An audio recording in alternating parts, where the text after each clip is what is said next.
সারা পৃথিবীতে আজ মুসলমানরা মাজলুম। কথা বলেন না কেন? আজ মুসলমানদের উপরে জুলুম আর নির্যাতন চালানো হচ্ছে।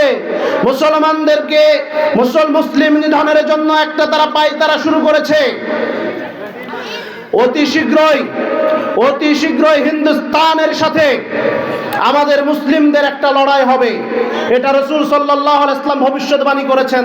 সেই যুদ্ধের নাম হচ্ছে গাজওয়াতুল হিন্দ।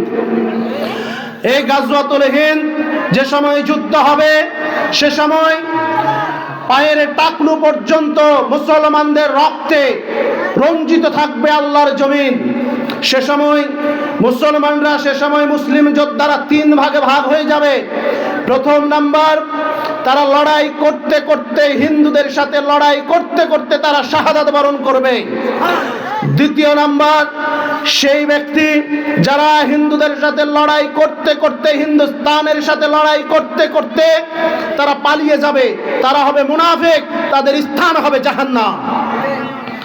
আর তৃতীয় নাম্বার ব্যক্তি যারা লড়াই করবেন, তারা যুদ্ধ করতে করতে হিন্দুস্তানে কালেমার পতাকা উড়িয়ে এরপর তারা তাদের নিজ এলাকায় ফিরে আসবেন। আল্লাহ রাসূল সাল্লাল্লাহু আলাইহি ওয়াসাল্লাম বলেছেন, হিন্দুস্তানের সাথে অর্থাৎ গাজওয়াতুল হিন্দ যে যুদ্ধ হবে, এই যুদ্ধে যারা অংশগ্রহণ করবে, বদর উহুদে অংশগ্রহণ করলে যে সব আল্লাহ পাক রব্বুল আলামিন তাদের আমলনামায় সে সব দান করবেন। আজ আমাদের বাংলাদেশকে নিয়ে হিন্দুস্তানের কিছু অপপ্রচার সাংবাদিক নয়, তারা সাংঘাতিক। বাংলাদেশ নিয়ে তারা মিথ্যা সংবাদ প্রচার করে সারা পৃথিবীর মধ্যে বাংলাদেশকে ছোট করতে যাচ্ছে। সাবধান করে দিতে চাই, আমার দেশ নিয়ে ভারত, তুমি সাবধান হয়ে যাও। আমার দেশ নিয়ে মাথা ঘামাবা না। যদি আমার দেশ নিয়ে বেশি মাথা ঘামাও, তাহলে শুনে রাখো, এই দেশ থেকে তোমার 5টা গোলাম যেমনি করে বিদায় হয়েছে, ভারতের জমিনে তোমাদেরও জায়গা হবে না। কারণ ভারত তোমাদের নয়, ভারত মুসলমানদের। ভারতের বাবরি মসজিদ ভেঙে দিয়ে তোমরা মনে করেছো বিশাল বড় কাজ করে ফেলেছো, কিন্তু শুনে রাখো, মুসলমানদের শরীরে রক্তক্ষরণ হচ্ছে। মুসলিমরা তাদের প্রতিশোধ নেবেই, তোমাদেরকে ছাড় দেওয়া হবে না। কথা বলেন?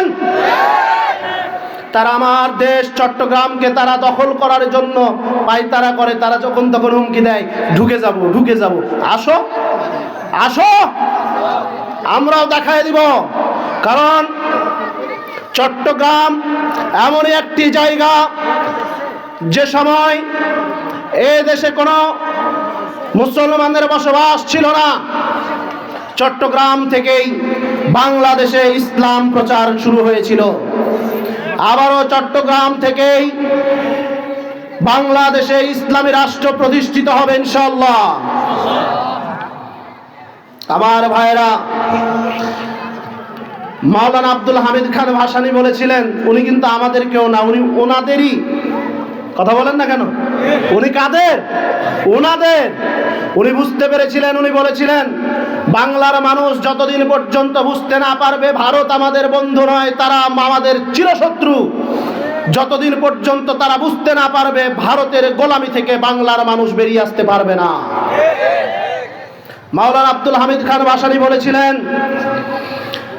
ত্রিপুরা আমার, কলিকাতা আমার, বিহার আমার, আসাম আমার, যতদিন পর্যন্ত আমার রাজ্য আমাকে ফেরত না দিবে, ততদিন পর্যন্ত ভারতের সাথে আমাদের কোনো আপোষ হবে না।